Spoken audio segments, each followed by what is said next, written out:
દર્શક મિત્રો, instant India ન્યૂઝમાં આપનું સ્વાગત છે. નજર કરીએ સમાચાર પર. આ બ્લાસ્ટને કારણે 6 લોકોને ઈજા પહોંચી હતી. ત્યારબાદ તેમને સ્ટર્લિંગ હોસ્પિટલ ખાતે ખસેડવામાં આવ્યા હતા. આ અંગે જાણ થતાં સ્થાનિક પોલીસ ઘટના સ્થળે દોડી આવી હતી અને તપાસ શરૂ કરી હતી.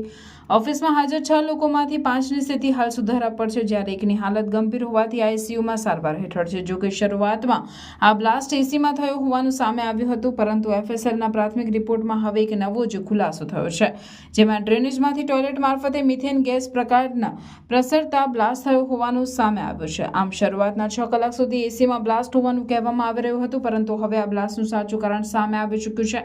બ્લાસ્ટ અંગે માહિતી મળતા જ એસીપી અને ડીસીપી સહિતનો પોલીસ કાફલો ઘટના સ્થળે દોડી આવ્યો. બ્લાસ્ટ થવાને કારણે ઓફિસમાં રહેલા કાચના ફૂટછા ઉડી ગયા. આ ઉપરાંત અન્ય વસ્તુઓ પણ વેરવિખેર થઈ ગઈ હતી. ત્યારબાદ તલાટી અને ફાયર ઓફિસર પણ ઘટના સ્થળે પહોંચ્યા હતા.